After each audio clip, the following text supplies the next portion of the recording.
1907년에 영국의 런던 타임즈 그리고 미국의 크리스찬 헤럴드지에 한국에 관한 기사가 실렸습니다.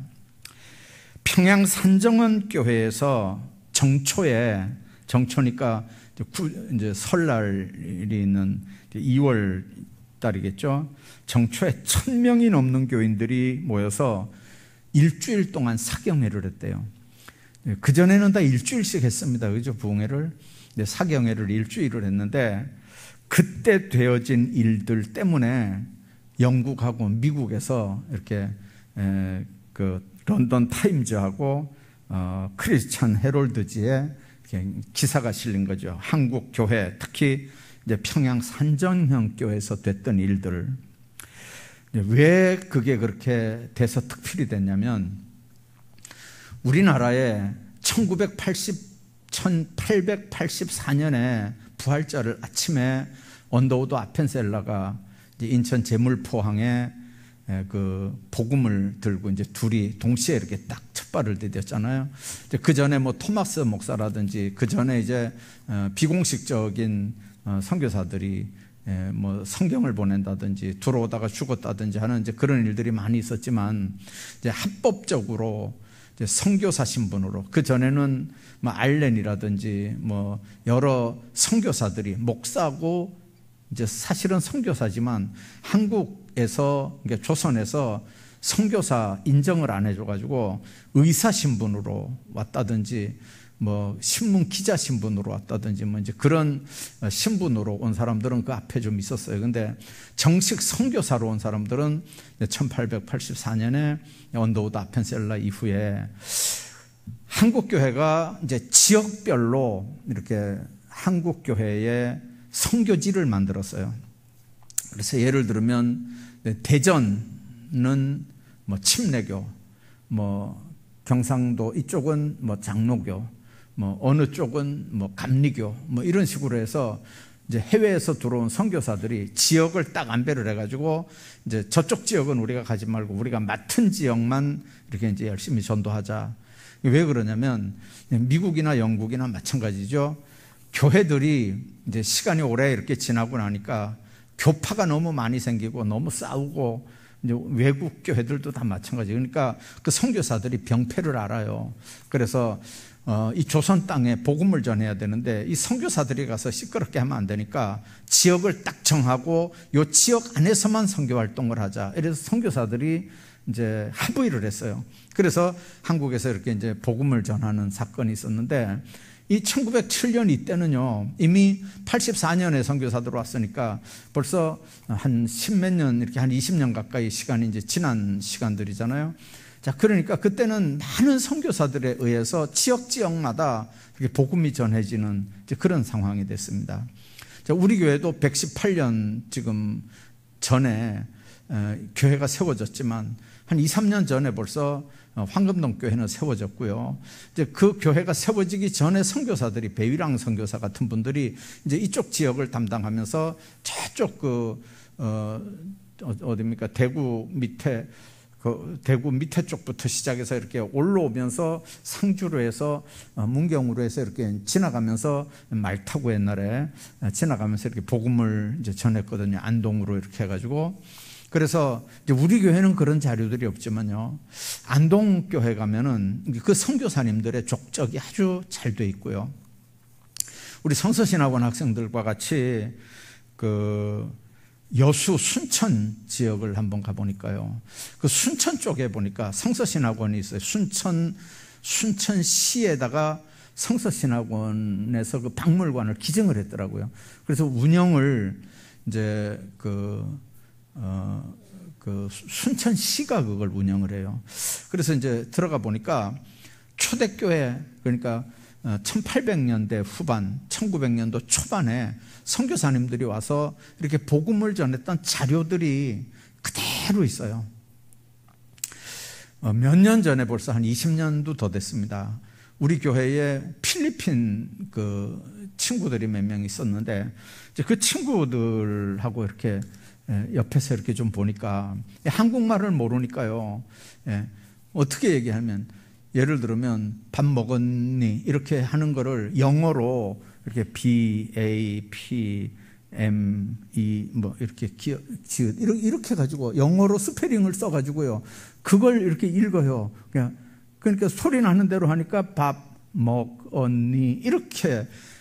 그래서 예수 믿고 구원 받으세요. 예수 믿고 천당 가세요 하는 거를 영어로 썼어요. 영어로 이렇게 스페링을 해가지고.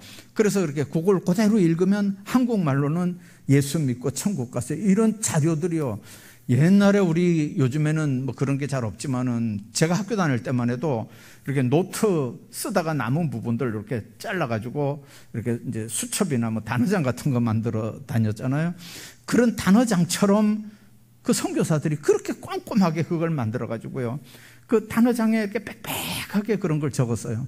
그래서 이 전도하는 내용들을 한국말을 못하니까 영어 스페링으로 이제 그렇게 써서 이렇게 전도한 자료들이 순천에 가니까 있더라고요. 앞으로 이제 이 코로나가 해제가 됐으니까 우리 권사회에서도 한번 가보고 또 이렇게 좀 그런 데를 좀 가봤으면 좋겠습니다. 근데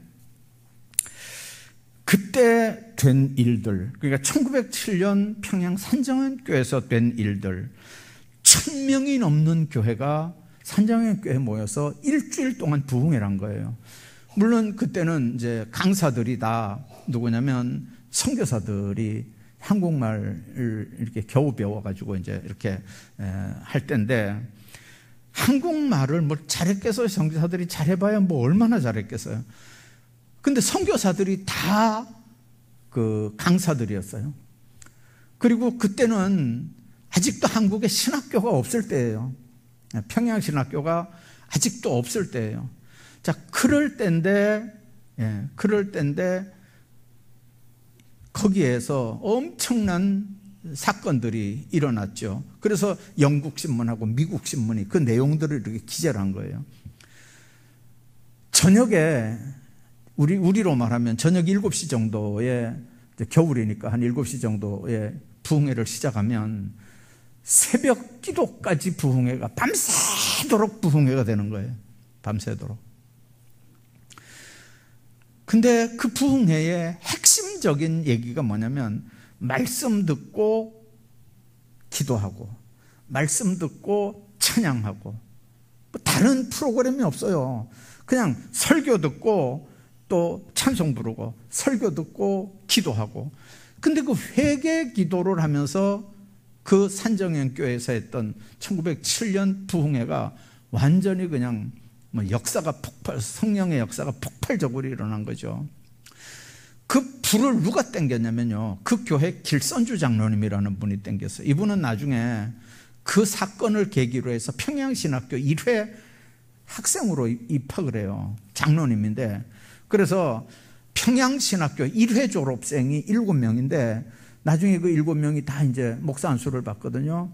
이 길선주 장로님이 가서 이제 1회 졸업생으로 목사 안수를 받아요.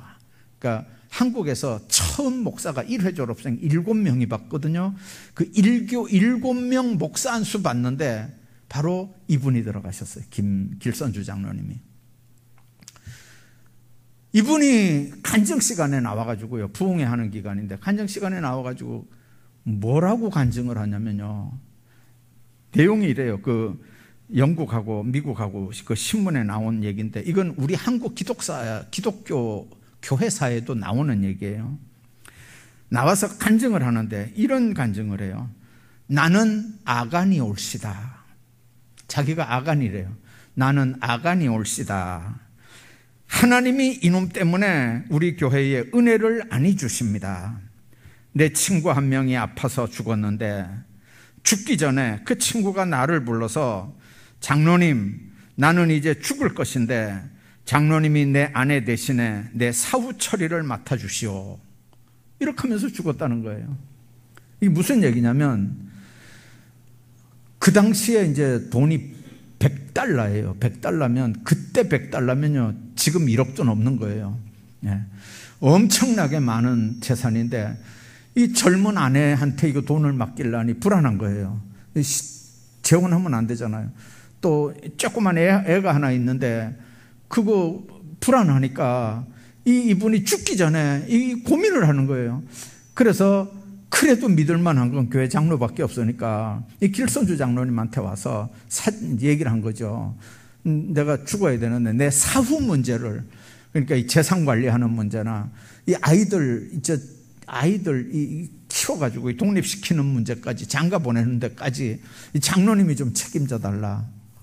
그 길선주 장로님이 오케이 했어요. 교회 장로님, 옛날에 교회 장로님들은 뭐 개인적인 교회 안에 집안의 모든 일들 다 책임진 분들이었어요.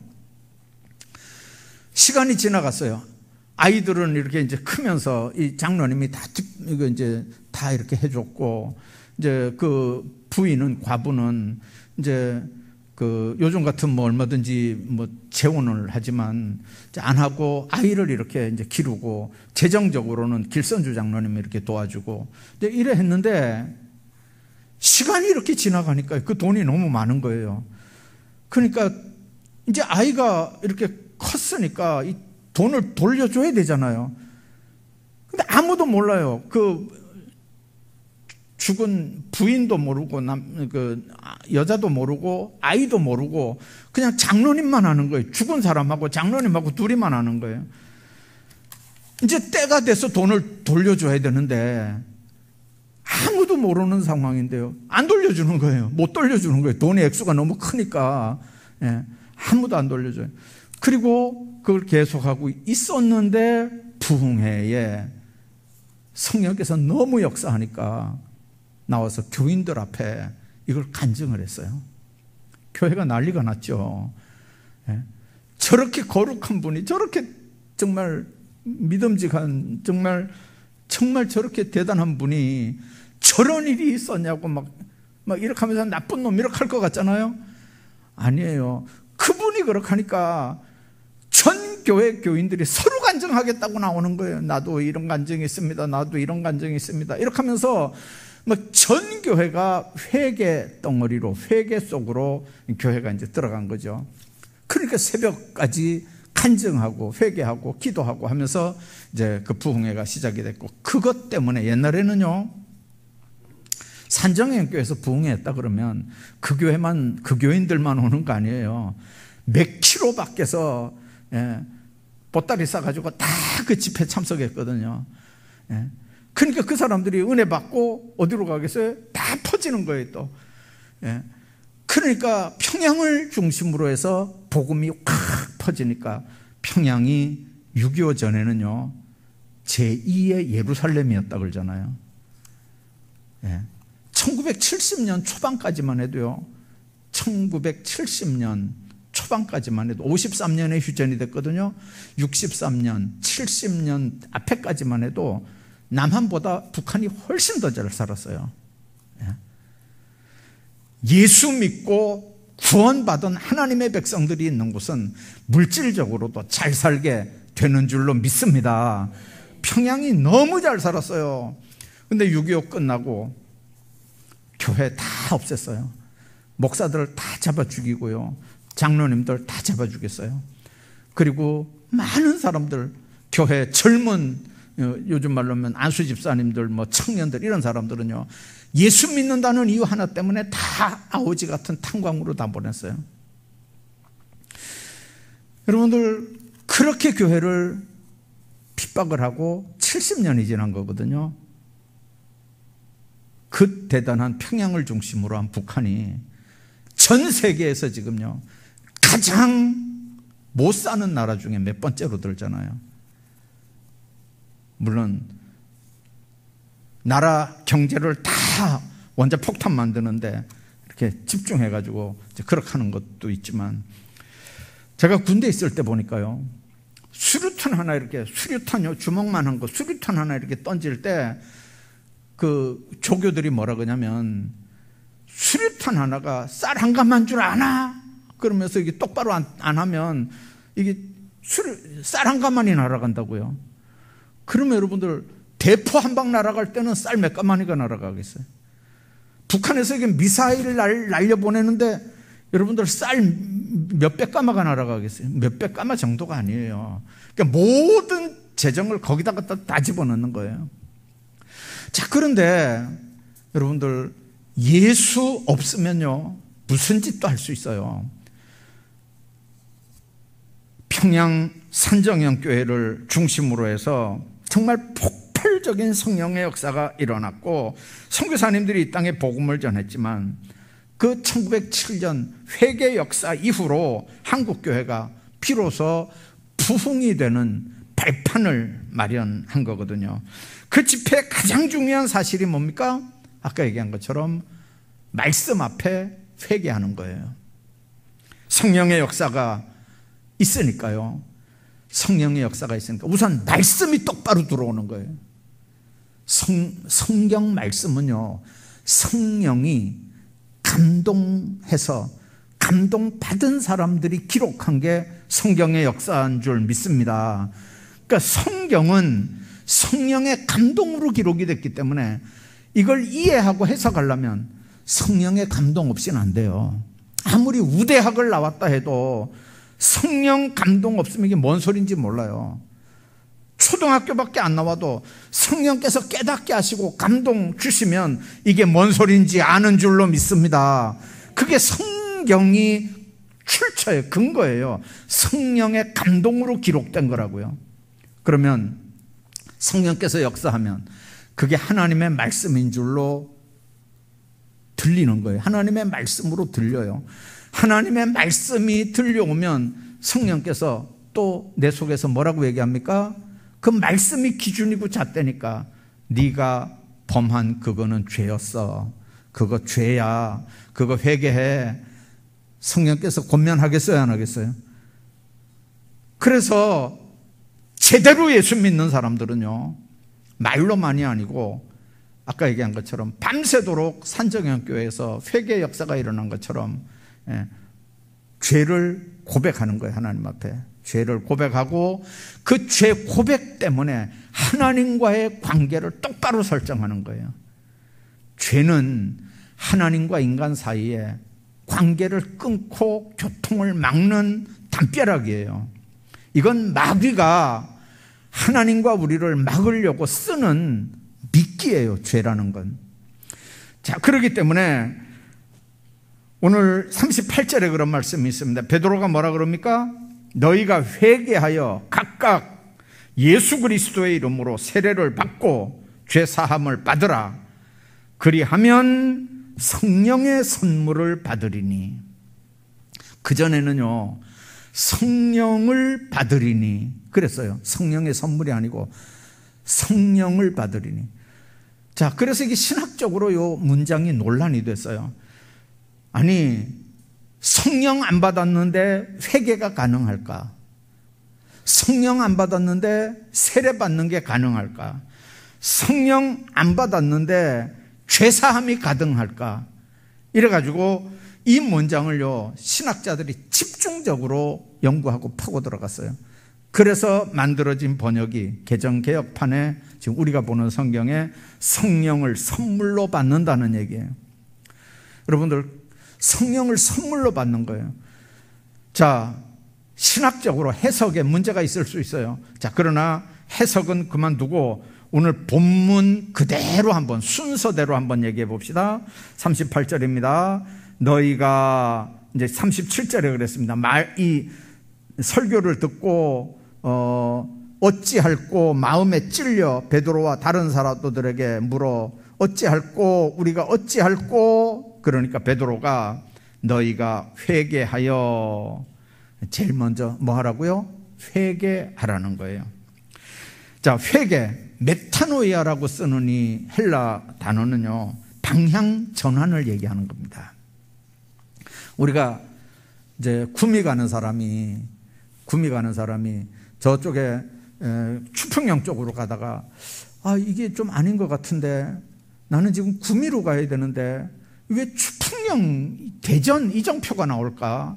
이상하네 하다가 이정표를 딱 보니까요, 뭐 영동 몇 킬로 이렇게 나오는 거예요. 대전 소리는, 구미 소리는 아예 없단 말이에요. 그러니까 아하, 이게 내가 잘못 왔구나 깨닫는 거예요. 아, 내가 지금 잘못 가고 있구나 깨닫는 거예요. 그게 회개죠?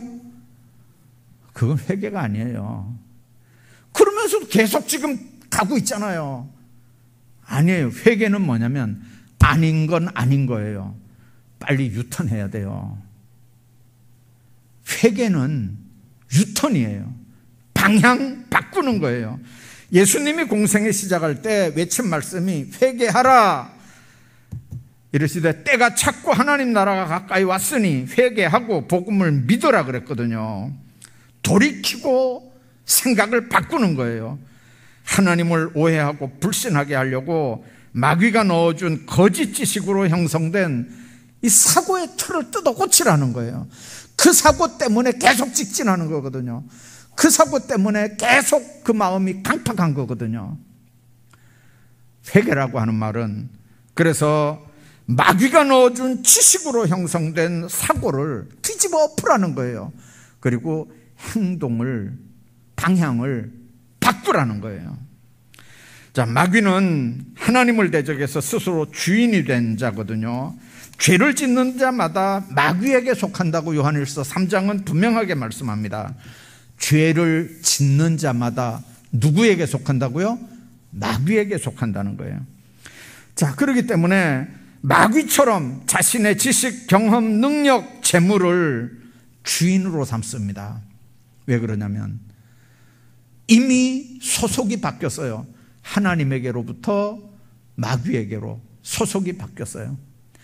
하나님의 자녀에게로부터 마귀 자녀로 이미 소속이 바뀌었어요. 이 소속이 바뀌는 것, 다시 나지 않으면, 거듭나지 않으면 이 근본적인 문제가 해결이 안 되거든요. 자, 그래서 회개해야 된다고 하는 말은 스스로 죄인인 걸 고백하고 하나님 앞에 그 문제를 해결하라는 거예요.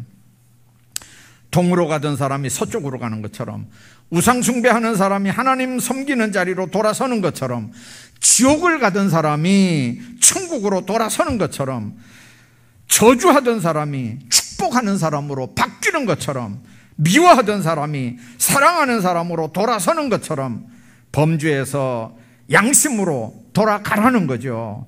어떤 문제에 대해서 회개한다는 건 이전에 가던 방향에서 완전히 방향 전환을 의미한다는 뜻입니다. 뿐만 아니라 회개한다는 말은 방향 전환만 의미하는 건 아니고요, 관계를 끊어버리라는 거예요. 누구하고 관계를 끊어버리라는 거예요? 죄와 관계를 끊어버리라는 거예요. 죄는 아까 얘기한 것, 미끼예요, 미끼. 무슨 미끼입니까? 마귀가 자기 쫄병으로 계속 남아두게 하는 미끼가 죄예요. 죄의 아비는 마귀예요. 마귀는 죄라고 하는 걸 통해서 우리로 죄짓게 함으로 하나님과의 관계는 끊어지고 마귀하고 관계는 짝짝꿍이 되게 하는 게, 이게 마귀의 전략이에요. 그렇기 때문에 죄의 관계를 끊어버리라. 죄 가운데 살던 사람이 죄와 관계를 끊어버리라는 거죠. 요즘에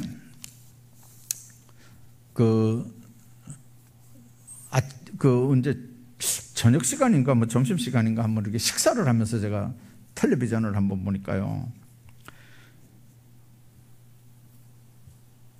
이혼한 부부들이 나와가지고 1박 2일 동안 뭐 어디 여행하고 뭐 그러는 게 나오대요, 프로그램이.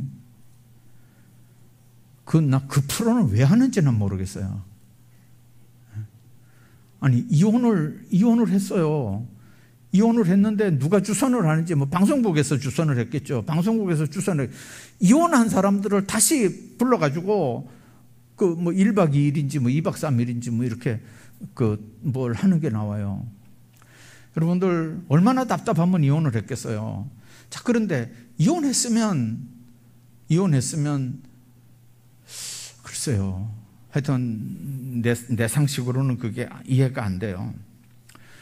여러분들 이혼했으면 다시 재결합을 하기 위해서 만든 프로 같으면요, 방송국에서 너무 잘하는 거예요. 근데 보니까 한참 이렇게 보니까요, 전혀 아니더라고요. 그게 전혀 아니에요.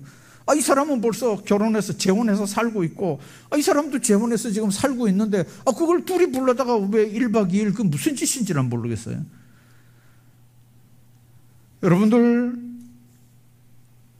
결단이라고 하는 게 뭐냐면요, 결단이라고 하는 게 그냥 과감하게 죄의 끈앞을 끊는 거예요.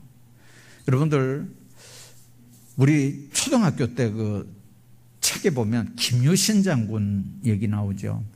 김유신 장군이 그 화랑이었을 때 어느 기생집에 이렇게 잘 다녔대요. 그런데 어느 날 이래가지고는 내가 나라의 일을 못한다, 내가 이래가지고 인간 안 되겠다 싶으니까 결단을 하는 거죠. 그리고는 기생집에 발을 딱 끊었어요. 아주 결단을 하고 정말 이제는 똑바로 살겠다 다짐을 했는데, 어느 날 너무 피곤하게 이렇게 하다가 보니까 이 말이 주인을 태우고 기생집 마당에가 이렇게 섰더라는 거잖아요. 정신을 차리고 이렇게 보니까 말이 주인을 태워가지고 그 술집 앞에, 기생집 앞에 왔더라는 거예요. 그래서 정신을 바짝 차리고 보니까 거기니까 김유신이 내려가지고요, 칼을 뽑아가지고 그 애마 목을 잘라버렸다 그러잖아요. 그 모습을 본 그 기생이 머리 깎고 중이 됐대요.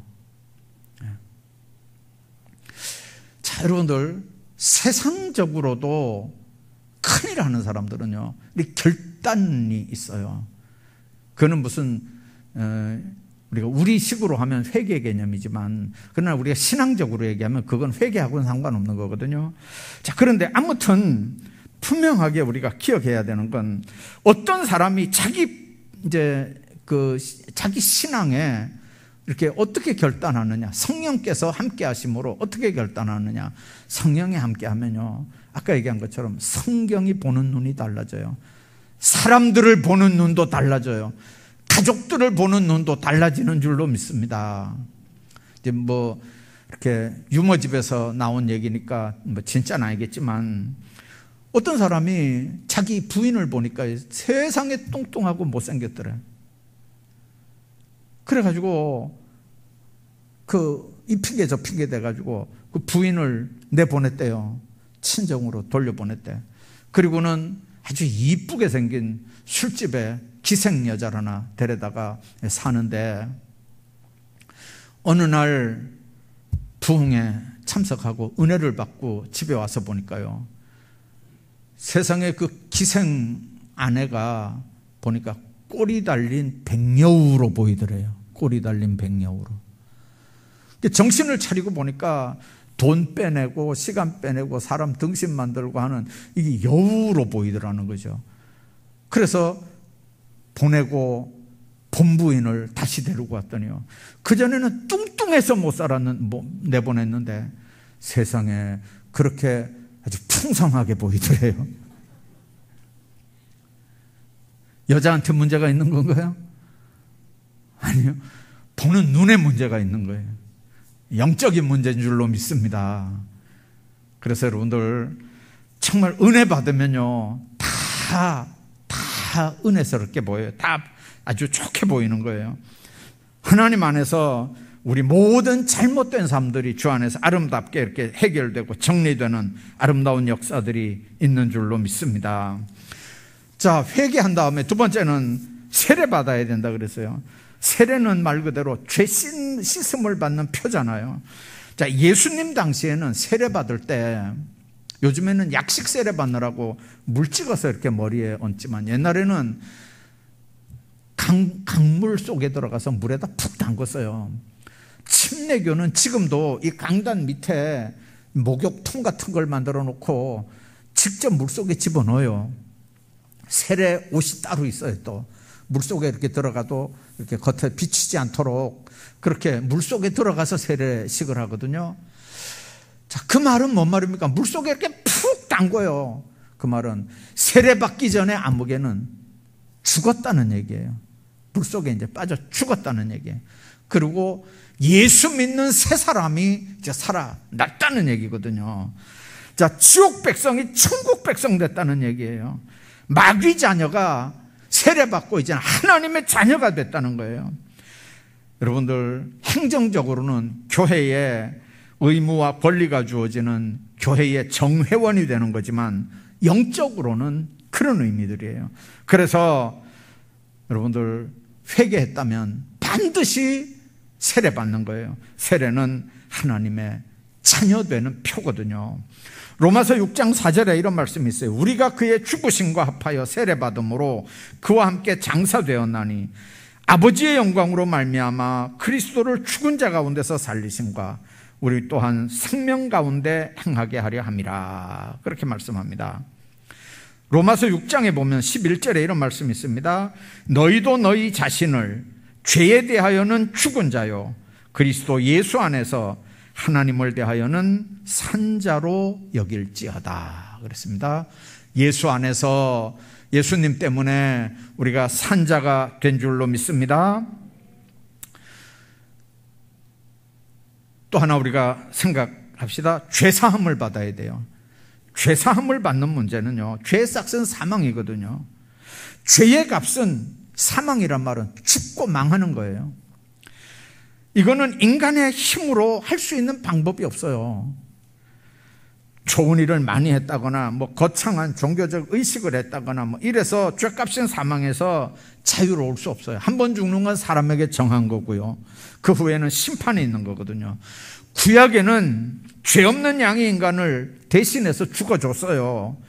제사장은 그 양의 피를 받고 하나님 앞에 이 피를 받으시고 이 사람 죄 용서해 주십시오, 제사를 그렇게 드렸어요. 그런데 신약 성경에서는 그렇게 얘기하지 않지 않습니까? 예수 그리스도가 우리를 위해서 죽은 유월절 어린 양이라고 얘기하는 거죠. 자, 예수 믿고 구원받아 하나님의 자녀가 됐다면 우리 속에 기본적인 정립은 돼야 되는 게 있어요. 뭐냐면 내 안에 있는 양심, 하나님의 형상 중에 아직도 하나 있는 게 양심이에요. 이 양심이 내 양심인데 절대로 내 편을 들어주지 않아요. 그래서 양심이 있는 동안에는 우리가 하나님 앞에 똑바로 설 수 있어요. 근데 문제는 이 양심이 화인 맞은 양심이 되면 그때는 기회가 없어요. 그때는 끝이에요. 스톡홀름 증후군이라는 게 있어요. 심리학에서 얘기하는 건데요, 범죄 심리학에서 얘기하는 거예요. 인질들이 인질범에게 잡혀가지고 지금 감금당하고 있어요. 인질범들이 인질을 지금 얼마든지 죽일 수도 있고 살릴 수도 있고 있는 그런 상황이에요. 근데 그 인질범들이 그 인질들에게 인간적으로 대우해 주는 거예요. 시간 되면 빵도 주고, 자기들 먹을 때 인질들도 주고, 자기들 물 마실 때 인질들도 주고, 또 이야기도 이렇게 하고.